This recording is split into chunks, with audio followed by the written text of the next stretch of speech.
이 시간에는요, 등기부 기재가액으로 추계 결정할 수 있는 경우라는 그 타이틀로 말씀을 드리고자 하는데요. 이 말은 그 핵심 자료고 매매 등기편에 있죠. 등기부 등본에 그 실지 거래한 부동산의 가액을 기재하는 제도가 2006년도에 신설됐지 않습니까? 이 의미는 사실은 그 국세청에서도 아주 옛날부터 그 매매 당사자들끼리 거래한 금액의 진위 여부 때문에 세금을 조사하고 하는 업무들이 상당히 과중했고, 또 그러한 그 업무가 가장 크게 조세에 미치는 영향이 컸습니다. 즉 허위계약서라든지 계약서를 다운해서 쓴다든지 이런 문제 때문에. 그래서 그러한 부분을 조사하려면 일일이 거래 당사자들을 만나서 확인을 하지 않고는 세금을 추징할 수가 없었습니다.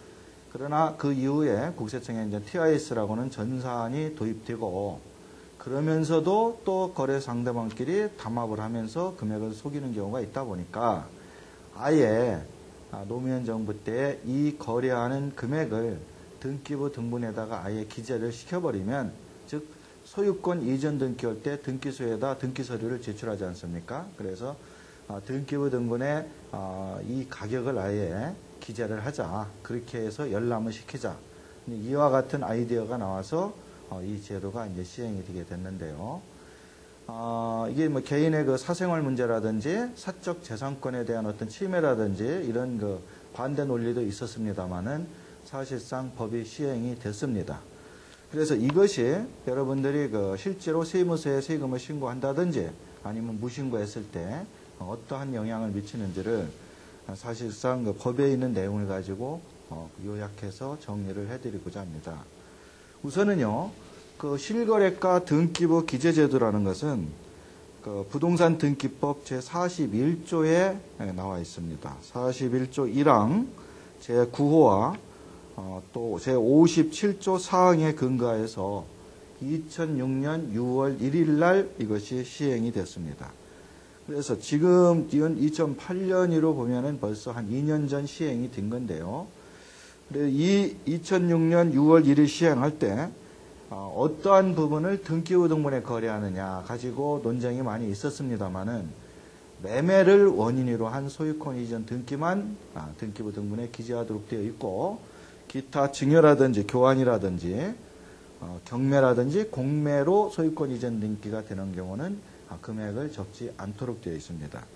그 다음에 매매로 등기를 할 때에 여러 필지의 토지라든지 여러 필지의 부동산을 합쳐서 하나의 금액으로 거래를 하게 되면 그거를 각각 필지별로 나눠서 금액을 적을 수가 없어요.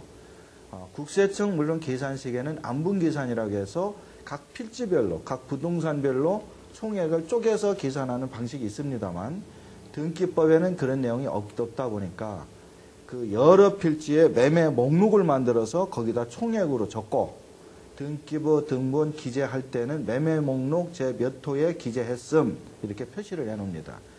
그래서 등기부 등본 자체만 가지고는 이렇게 여러 필지가 넘어간 것을 금액을 알 수는 없지만, 매매 목록을 열람해서 보게 되면 그 필지를 전체로 거래한 금액이 얼마다 하는 것을 확인할 수가 있도록 지금 되어 있습니다. 그렇게 한 취지는 정확하게 필지별로 계산을 이렇게 임의적으로 쪼개지 말고 사실상 거래된 금액을 정확하게 적자는 취지로 그렇게 이해를 하시면 되겠습니다. 그러다 보니까 등기부 등본에 기재된 가액을 이제 사는 사람도 전 사람이 얼마에 샀는지를 알게 되는 경우가 있습니다. 자, 또 하나는 세금을 처리하는 양도소득세 측면에서 볼 때는, 만일에 이 사람이 세무서에 신고를 안 했다면 예전 같으면은 일일이 그 사람한테 조사 안내문을 보내든지 아니면 그 사람한테 찾아가든지 아니면 그 사람이 행방불명이 되어 있으면 샀던 사람을 추적을 해서 사실상 얼마에 샀습니까? 얼마에 거래가 됐습니까? 라고 뭐 금융서류, 뭐 통장을 주고받은 금액이라든지 영수증이라든지 계약서라든지 계약서가 분실되어 있으면 자필 확인서라든지 이런 것들을 세무공무원이 일일이 조사를 해서 그 서류를 붙여가지고 세금을 고지할 수밖에 없었죠. 그런데 지금은 만약에 무신고를 한다면 그런 등기부 등본에 금액이 적혀 있으니까 그 금액을 근거로 세금을 과세할 수 있다는 겁니다. 이와 같이 양도소득세를 과세하는 국세청 입장에서는 이 등기부 등본에 기재된 금액이 있음으로써 조세를 부과하는데 조세 실무상, 징수 실무상 상당히 편해졌다는 점이 있어요. 그러나 이 부분도 소득세법 시행령 176조를 보면 핵심 자료에 있는 그 자료의 176조 제5항을 보면 그렇지 않게 세무신고를 할 수도 있고 또 그 등기부에 기재된 금액이 아닌 다른 금액으로 세금이 나올 수도 있다는 점. 그 점이 이 소득세법 시행령 2007년 2월 28일 신설된 조항에 나와 있습니다. 그래서 2006년 6월 1일 이 등기부 기재가액 제도가 시행이 되면서 2006년 하반기에는 이 등기부 금액에 대해서 어떻게 세금을 매길 거냐 하는 소득세법의 구체적인 근거가 없었습니다.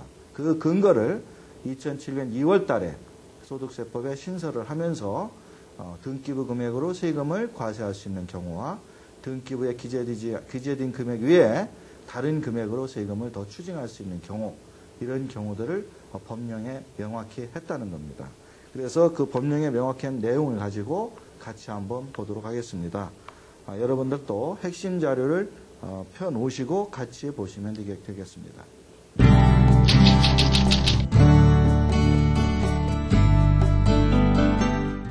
원칙적으로 2006년 6월 1일 그 시행된 등기부에 기재된 금액은 방금 말씀드린 것처럼 토지와 건물로 지금 국한되어 있고요. 토지와 건물에 대해서 매매로 이전 등기한 것만 등기부에 기재합니다. 또 여러 필지가 같이 매매가 되는 경우는 매매 목록이라는 걸 만들어서 거기에 총액을 적고 등기부 등본 필지별로는 금액이 안 적힙니다. 자, 그러면 이 등기부 기재가액으로 추계 결정할 수 있는 경우가 소득세법 176조 5항에 2월 28일 날 신설을 하는데 2006년 6월 1일 시행돼서 한 8개월 있다가 이 조항이 생긴 이유는 소득세법의 법에 조세법률주의 원칙이기 때문에 소득세법에 이러한 등기부 금액에 대해서 어떻게 세금을 매길 거다 하는 근거 조항을 마련하지 않으면 등기부에 가액이 있다 해도 그걸로 세금을 매길 수가 없어요. 그러다 보니까 한 8개월 지난 이후에 이것을 법으로 만들어 놨습니다. 대원칙은 이렇습니다. 토지나 건물로 국한을 합니다. 즉 입주권이나 분양권 같은 경우는 해당이 없습니다. 입주권이나 분양권은 현재 등기부에 기재도 되지 않지만요.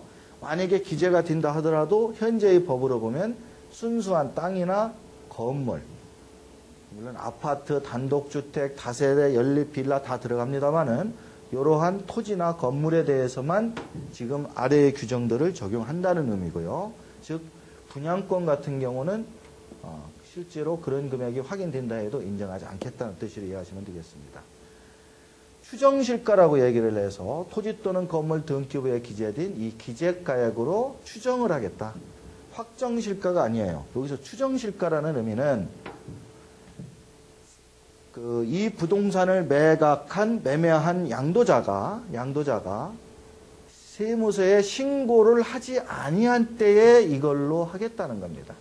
그 얘기는 신고를 한다면 신고한 금액으로 원칙적으로 인정을 한다는 거예요. 그래서 예를 들어서 등기부에 기재된 거는 5억이로 기재가 됐는데 이 사람이 사실상 나는 매매를 4억 했습니다라고 신고를 한다면 이 법령의 의미로 보면 등기부에 5억으로 기재되어 있다 하더라도 사실상 신고한 4억으로 결정을 할 수밖에 없는 내용이지 등기부에 5억으로 했다고 해서 무조건 5억으로 세금을 결정한다는 의미는 아닙니다.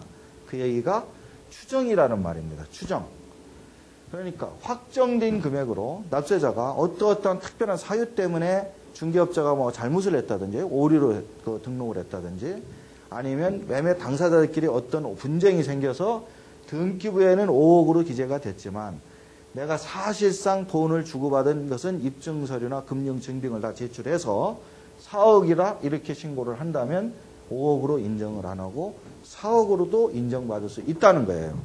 그것을 대개 여러분들이 등기부 등본에 기재가 되면 무조건 이걸로 세금이 처리되는 줄 아시는데 이 내용을 보면 부동산을 매매한 확정신고 의무자가 신고하지 아니한 때, 즉 이 금액이 밝혀지지 아니한 때, 본인이 얼마라고 주장하지 아니한 때에는 등기부에 기재된 금액으로 추정을 해서 이 금액으로 세금을 매기겠습니다. 라는 제도입니다.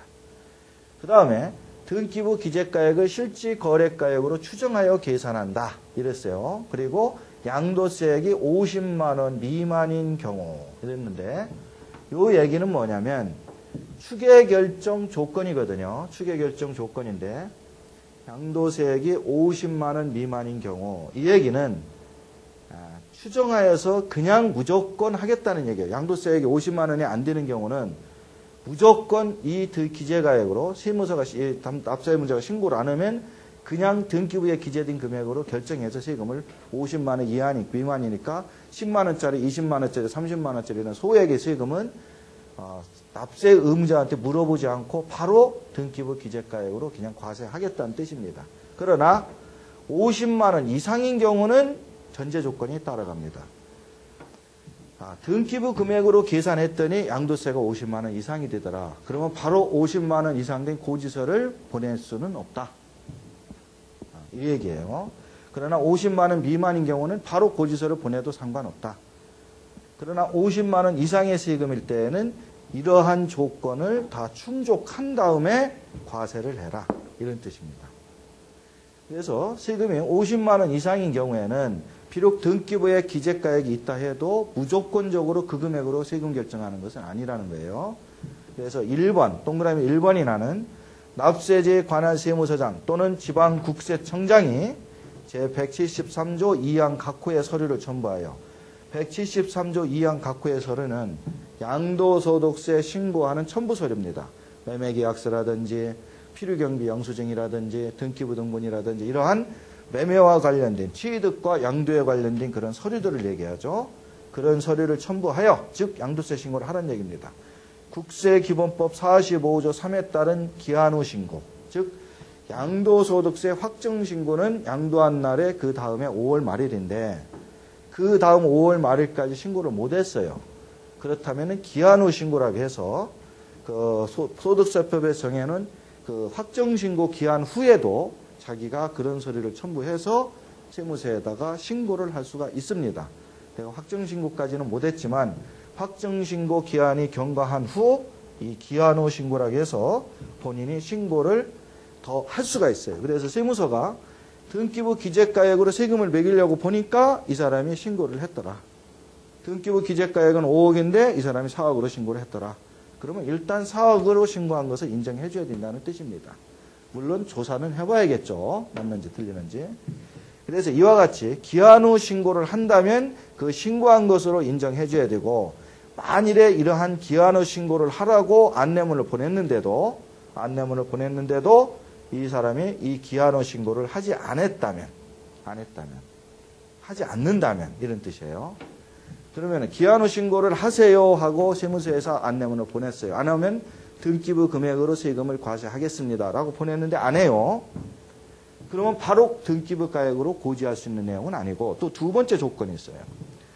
그래서 확정신고 의무자가 기한 후 신고를 통보받은 날로부터 30일 이내에 기한 후 신고를 하지 아니했을 때, 즉 하세요 하고 보냈는데 30일 이내에도 기한 후 신고를 않는다면, 즉 세무서 입장에서는 50만 원 이상의 양도세는 등기부 금액으로 무조건 과세할 수 있는 게 아니라 납세자한테, 즉 집을 파신 분한테 당신 사정이 일일이 되어서 신고 안 하면 이렇게 세금을 매기려 합니다 하고 안내문도 보내고 독촉도 하고 이러한 사전 절차를 다 밟은 다음에 그래도 신고를 않는다면 그때는 굳이 그 매수인을 찾아가서 사고팔은 확인서를 안 받더라도 굳이 그런 옛날처럼 조사를 안 하더라도 이 금액으로 세금을 그냥 과세하겠다.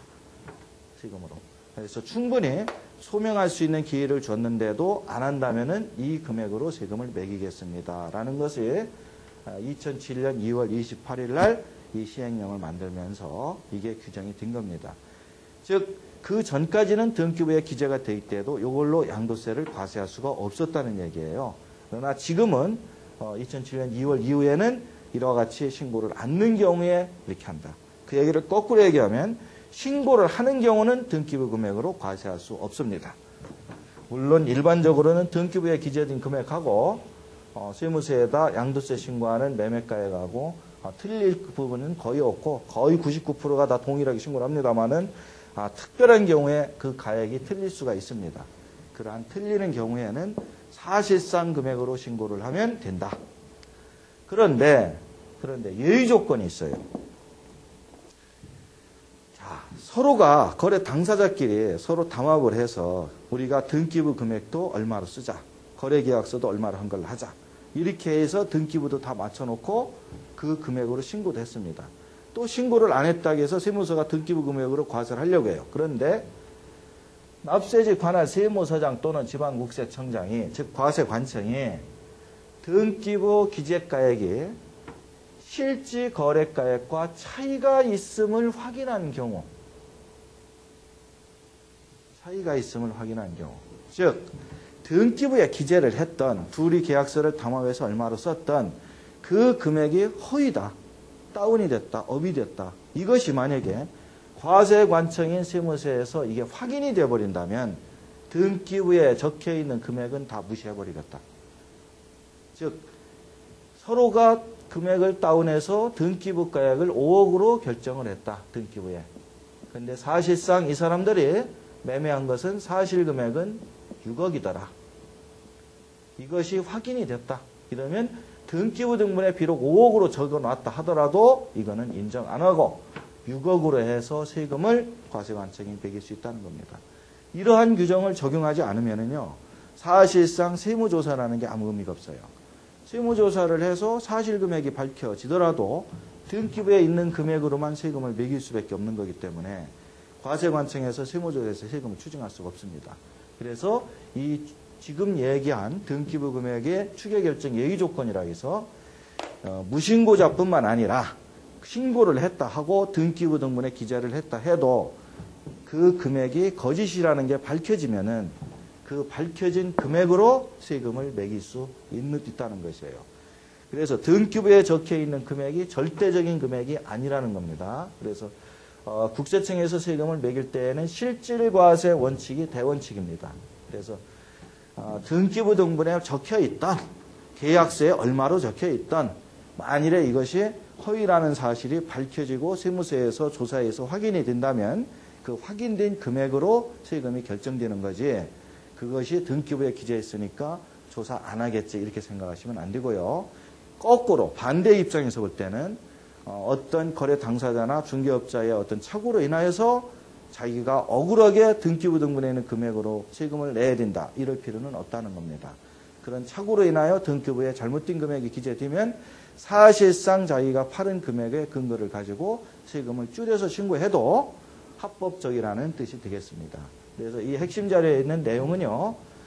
간단하게 요약을 해놔서 글로 보시면 이해는 어렵습니다만은 지금 제가 설명드린 내용의 의미를 잘 새김하면서 보시면 여러분들이 등기부와 실제 매매했을 때의 세금 신고 차이가 있다는 점을 같이 기억할 수 있을 것 같습니다. 끝으로 이 소득세법 시행령 부칙은 2007년 2월 28일 날 대통령령으로 고시가 됐고요. 2월 28일 이후부터 시행이 되고 있습니다.